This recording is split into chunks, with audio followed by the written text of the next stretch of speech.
Bueno, muchachos, entonces vamos a hablar un poco de historia. Entonces, resulta, muchachos, que... ¿Qué pasa? Creo que este disco duro ya está sacando la mano. Bueno, muchachos, resulta que desde hace mucho tiempo el hombre ha tratado de automatizar los procesos, de automatizar las cosas que generalmente se hace, sobre todo el cálculo de fórmulas matemáticas.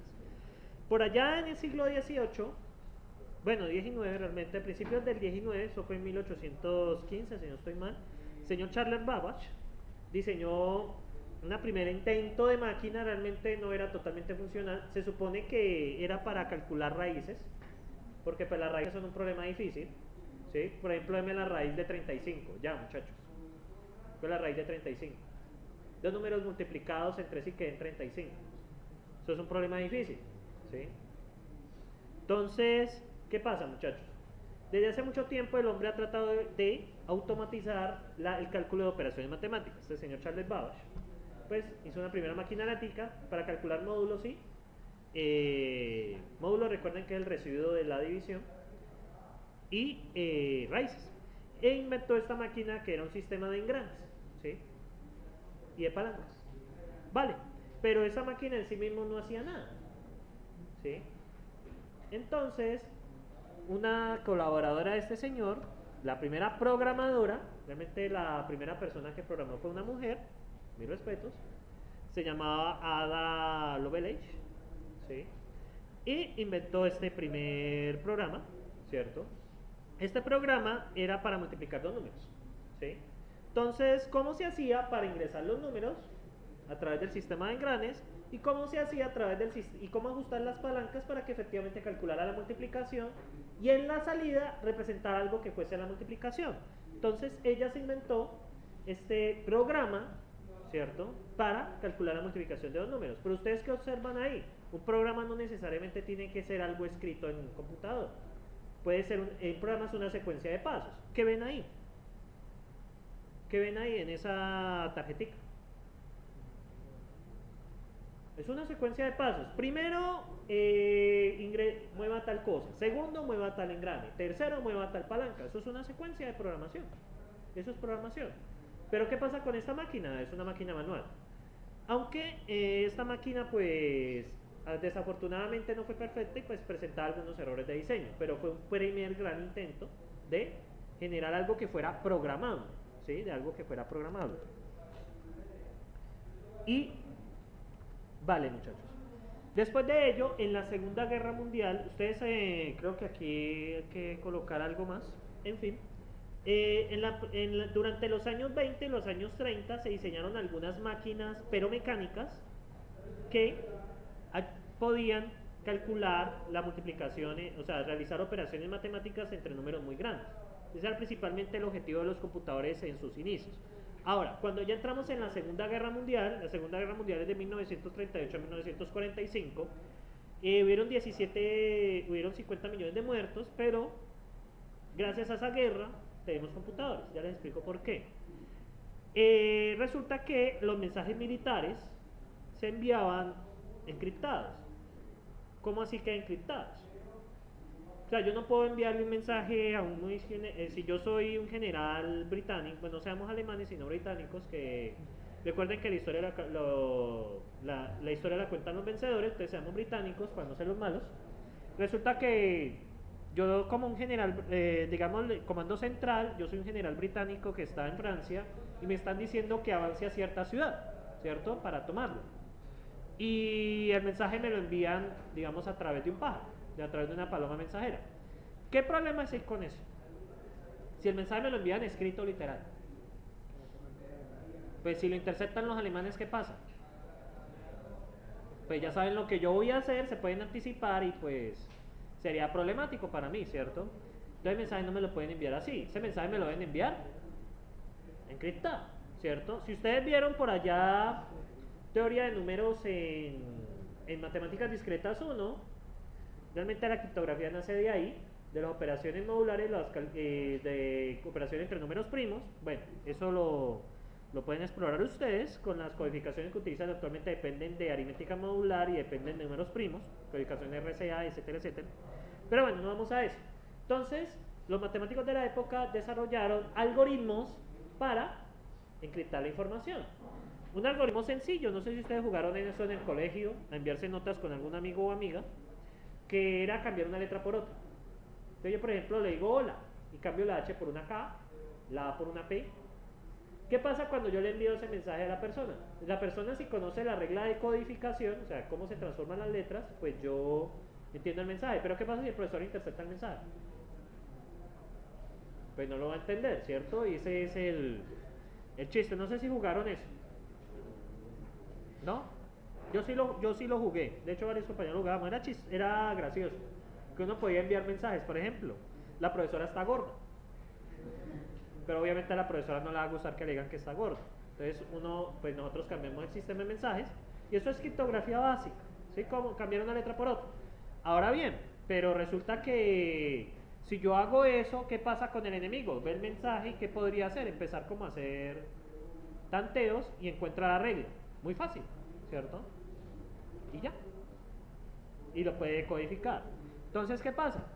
Los matemáticos desarrollaron sistemas de encriptación mucho más elaborados.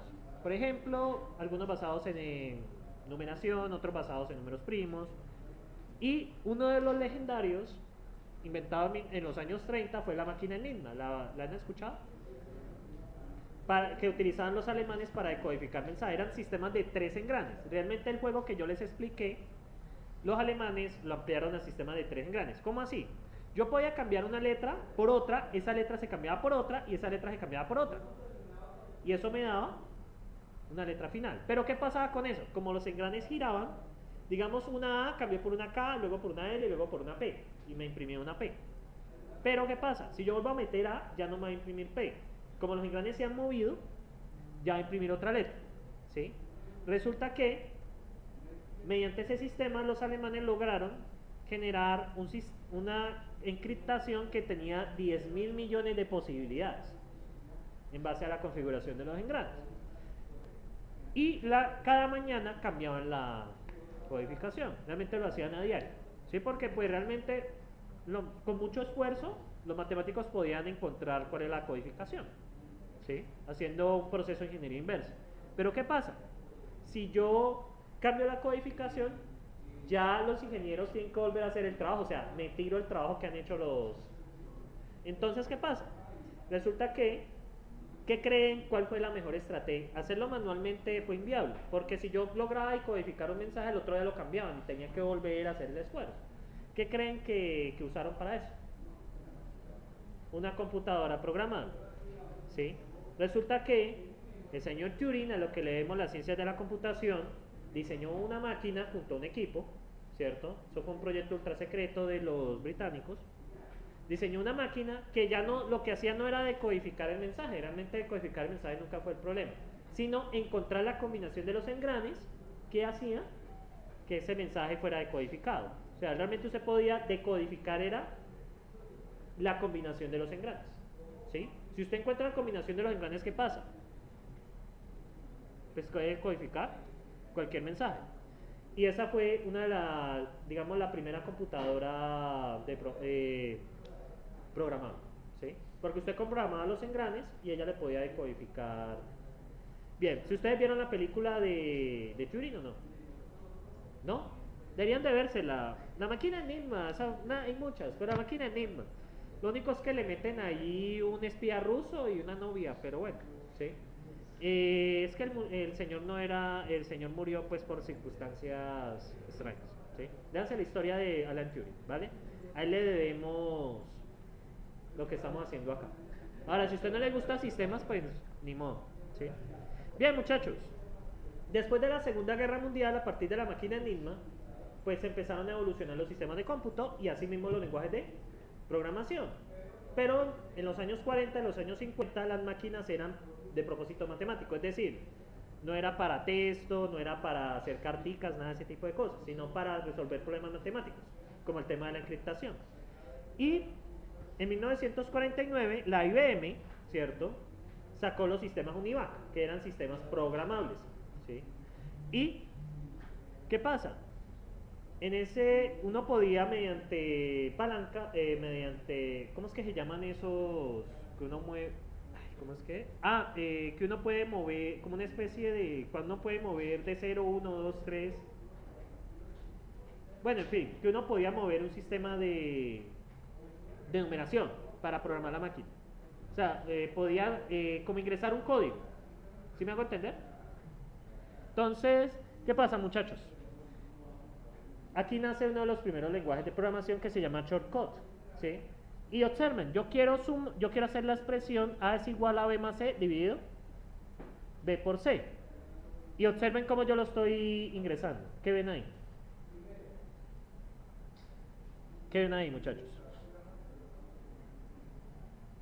Si ustedes ven, ¿cierto? Esto es x3 es igual a x1 más y1, x1 por y1. Digamos que esos son los registros que tiene el computador. ¿Y esto en qué se le convierte a ustedes? x3, 03, 09, x1, 07, y1, 02, 04, x1, y1. ¿Qué viene ahí? Estoy transformando las operaciones en código. Realmente un igual, un más, un menos es una secuencia de control en el procesador. Estoy cambiando el igual, el más, el menos dividido por el código que le corresponde. Y después, ¿qué hago? Los agrupo en 12 bytes. ¿Por qué 12 bytes? Porque la máquina aceptaba secuencias de control de 12 bytes. Entonces, ¿qué pasa? Usted ya teniendo esto lo transforma a binario e ingresa esos valores en el tablero de control. Entonces usted ingresaba línea por línea y al final le daba la operación deseada. ¿Sí me siguen allí? O sea, estos sistemas prácticamente, esto es mucho más bajo nivel que ensamblador. No sé si mandaron ensamblador en Arqui 2. Esto es prácticamente código binario, al menos ensamblador uno escribe algo. Pero esto es lo más bajo nivel, prácticamente programar en binario. Y estos son los primeros sistemas de cómputo, ¿sí? Bien, muchachos. Después de estos lenguajes de programación, aparece A0, A1, A2. O sea, A, B, C. ¿No les suena algo? A, B, C, C, C++, C++, A. Nace de acá, ¿sí? Ese es muy similar a este lenguaje de acá, pero pues ya incluye más operadores. A, B, C, sí, B existió y C existe. D existe, pero pues el más utilizado es C. ¿Por qué creen que el más utilizado es C? Resulta que el kernel de Linux está escrito en C. Si estuviera escrito en otro lenguaje, pues el lenguaje sería mucho más utilizado, ¿sí? Ya, y el kernel de Windows está escrito en C, versión de Microsoft, ¿sí? Bueno, no sé este último kernel, pero el kernel de Windows Vista hacia atrás está escrito en C++, pero es C de Microsoft, ¿no? Es un C con librerías de Microsoft. Ya no sé el kernel de ahora, porque el kernel lo cambiaron en Windows 10. No sé. Y, por ejemplo, Google va a cambiar el kernel de Android, ¿no? Ya no va a ser en Java, sino en su propia plataforma. O sea, el kernel es pues, el sustento del sistema operativo. Cuando vean sistemas operativos, el profesor le dará más detalles, ¿sí? Entonces, ¿qué pasa, muchachos? Apareció A. Y A era un lenguaje muy similar a este. Es un lenguaje prácticamente escribiendo en binario. O sea, había que saberse la secuencia de control en binario de las diferentes operaciones. Y obviamente había que cargar la información en los registros, ¿sí? Y pues obviamente esos registros tenían sus limitaciones del número de bits. Por allá en 1953, y este lo utilizan aún los profesores que ustedes conocen de Ancient Data, o sea, esos profesores que están enseñando desde los años 80, se habla con un profesor, por ejemplo, de ingeniería, que sea profesor desde los años 80, principalmente utiliza Fortran. Y aparece, este es uno de los primeros lenguajes que ya no son, o sea, ¿qué ven aquí? Que ya no piensa en código binario. Esto ya pasa por una compilación. Y el primero es Fortran. Fortran es especializado en operaciones matemáticas. ¿Qué ven ahí ustedes? Pues muchachos, lo bueno es que yo tengo aquí ya código, ¿cierto? Ya es algo más fácil de escribir que acordarme yo de cuál es el código de la suma, cuál es el código de la multiplicación. Entonces, ¿qué ven aquí, muchachos? Ya uno puede utilizar, por ejemplo, el más... ¿Sí lo ven aquí? Y este es Fortran. Realmente mucho software matemático que usted utilice tiene librerías en Fortran. MATLAB, Scilab, etcétera, tiene algunas librerías en este lenguaje, ¿sí? Y este lenguaje aún se usa porque está optimizado para cálculos matemáticos, pero la sintaxis es, pues aún en ese momento la atropella, ¿sí? Bien, muchachos, por allá en 1958 apareció ya Lisp. Lisp es el papá de Scheme. Realmente es el abuelo de Dr. Racket, ¿sí? De ahí nació Dr. Racket. ¿Qué ven ahí? Define, ¿qué les parece eso? Es un lenguaje que se basa en una sintaxis dirigida por paréntesis. O sea, el paréntesis cobra significado, ¿sí? Ustedes lo que vieron en Fundamentos de Programación fue un lenguaje que se basa en paréntesis. Su sintaxis está dirigida por paréntesis. Como usted coloque los paréntesis, para el lenguaje tiene un significado. Esto es un lenguaje basado en paréntesis, ¿sí? Siempre fue sencillo. Bien, muchachos, ¿preguntas hasta aquí de este lenguaje? Nada. Apareció a finales de los años 50 COBOL. Si ustedes aprenden este lenguaje, muchachos, pero a buen nivel, estos ingenieros son muy bien pagos, porque los bancos tienen en su núcleo, está escrito en COBOL, la mayoría de bancos, porque resulta que los bancos existen desde hace mucho tiempo. En los años 50 se sistematizaron, y en los primeros sistemas de bancos fueron desarrollados en COBOL. ¿Qué hicieron a lo largo de los años? Hacerle extensiones a eso. Eso nunca se cambió en muchos bancos. Entonces la mayoría de bancos utiliza COBOL en su núcleo. Es un lenguaje de 40 años, pero es un lenguaje que sigue vigente y sigue actualizándose. No es un lenguaje que es abandonado. De hecho, la última versión salió el año pasado, la 41, si no estoy mal. En la Wikipedia, que era 41-42, versión del lenguaje. O sea, este lenguaje aún se usa. Este es uno de los lenguajes que pues pagan muy bien. ¿Saben cuánto le pagan a un ingeniero que sepa COBOL? Pero a nivel experto. Lo que él pida. Porque los bancos, entidades financieras los necesitan. Un ingeniero que sepa de esto es un tesoro en medio del mar, ¿sí? Todo el mundo sabe Java, todos los peces saben Java, todos los peces saben JavaScript, pero hay un pescado dorado por ahí que sabe COBOL, ¿sí? Entonces eso es un lenguaje de esos antiguos, esos lenguajes de viejoteca, ¿sí? Pero no de viejoteca de programación, es el primerito que aparece, es el tema más sonado. No sé cuál es el tema más sonado en viejoteca. Creo que es el que habla de la muerte, ¿cómo es que es? Nadie es eterno en el mundo. Es algo así, ¿sí? Entonces, muchachos, este es una secuencia para esperen. Está multiplicando. Está una multiplicación entre dos números, ¿sí? ¿Qué tal, muchachos? Y este es un lenguaje muy similar a ensamblador. Tiene segmento de datos y segmento de código. Porque este está basado en el modelo de Newman. ¿Se acuerdan del modelo de Newman? Existe datos y ¿qué? Programa en memoria compartida. Y está el modelo de Harvard, que pues algunos computadores lo usaron, que era en una memoria metes los datos y en otra memoria metes el programa. ¿Sí se acuerdan de arquitectura de computadores de eso? Modelo de Newman, ¿no? Ni la 1, pues ya les adelanto la 1, ¿sí? Modelo de Newman, modelo de Harvard, ¿sí? Bien, arquitectura de computadores yo pienso que debería verse un poco antes, es muy importante para entender otros cursos. Tenemos Algol, miren la diferencia entre estos dos. Algol ya es un lenguaje que permitía embeber mejor los procedimientos, ¿sí? O sea, como separar mejor la escritura. ¿Qué ven ahí, muchachos? Ven un procedimiento, ¿cierto? No sé qué carajos hace eso, ¿sí? Este es Algol, pero vean cómo va cambiando la escritura de los lenguajes a través del tiempo, ¿sí? Bien. Por acá aparecen más lenguajes de programación, APL, CPL. Tenemos Basic, MS2, es el lenguaje que se programaba en MS2. ¿Se acuerdan de MS2? Se solía programar en Basic. El primer entorno de programación de Microsoft fue en Basic, que fue diseñado por IBM. Realmente si usted instala Windows, ¿han alguna vez instalado Windows 3.11 en una máquina virtual? Yo lo he hecho. Y el entorno de programación ejecuta un comando que se llama QBasic y se trabaja en este lenguaje de programación, ¿sí? A mí porque me gusta molestar. Yo pues hace unos años me dio por hacer programitas sencillos en Basic, como para molestar.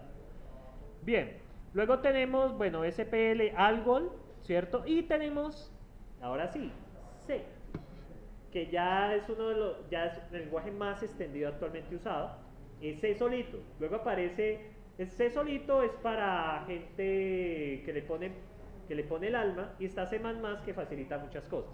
Porque en C usted maneja la memoria por completo, ¿sí? Realmente para declarar un array, por ejemplo, usted utiliza log, resérveme memoria, y luego crea el arreglo. Luego en C++, pero ese manejo de memoria se lo abstraen un poquito, ¿sí?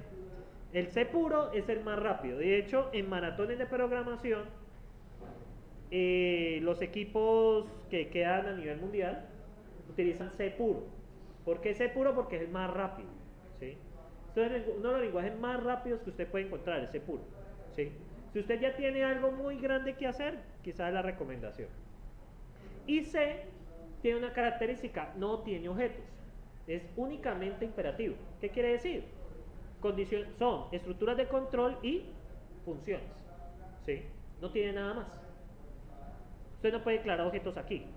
Lo más cercano son las estructuras, ¿sí? Pero esos no son objetos, ¿sí? Eso es un tipo de dato compuesto, ¿sí? Pero no es un objeto. Ahora C++ incluye objetos e incluye facilidades. Y eso que tenemos varias versiones de C++. Tenemos C++ 93, que es el que enseñamos en HIPPO, y tenemos C++ 10, que es del 2010, que incluye muchísimas facilidades, pues que actualmente no están extendido como el 93, ¿sí? Bien, y tenemos ahora sí el primer lenguaje orientado a objetos, que es Pascal, ¿sí? En los años 90 HIPPO se dictaba con Pascal, antes de que apareciera C++. Si usted pregunta a los profesores, puede preguntarle a los profesores, por ejemplo al profesor Pula, preguntarle en qué le enseñaron a él orientado a objetos, y le responderá que Pascal, ¿sí? Si los profesores que ya llevan mucho tiempo, los viejitos, les va a responder que Pascal. Ese es el lenguaje que enseñaban en los años 90 en la universidad, ¿sí? Bien, bueno, Smalltalk también otra. Y ahora tenemos una belleza que se llama Prolog. Prolog es un lenguaje, muchachos, que nos permite hacer demostraciones. Por ejemplo, en matemáticas discretas 1, cuando ustedes ven lógica preposicional y de predicados, este lenguaje ayuda mucho. Usted puede hacer demostraciones con este lenguaje. También este es un lenguaje relacional. Ahorita les explicaré qué significa eso. Entonces, ¿qué pasa? En este lenguaje usted tiene una base de conocimiento que es lo que se sabe, y usted le hace preguntas. Por ejemplo, ¿qué dice aquí? A Mari le gusta la comida. ¿Sí ven que es una preposición? Mari le gusta el vino. John le gusta el vino, y a John le gusta Mari. No dice al revés, ¿no? Conste que no dice al revés. A John le gusta Mari, pero a Mari no se sabe, ¿sí? Entonces, muchachos, y uno hace consultas. Por ejemplo, a Mari le gusta la comida. ¿Está? Sí. ¿A John le gusta la comida? ¿Está? No. ¿A quién le gusta el vino? A María y a John. ¿Sí lo ven? Ahora, ¿a María le gusta John? No, porque no está, ¿sí? Ustedes pueden demostrar, si ustedes son lo suficientemente desocupados, pues pueden hacer una lógica de predicados con eso para saber si a alguien les corresponde o no, ¿sí? Bien. Tenemos ML, ¿cierto? Que es un metalenguaje.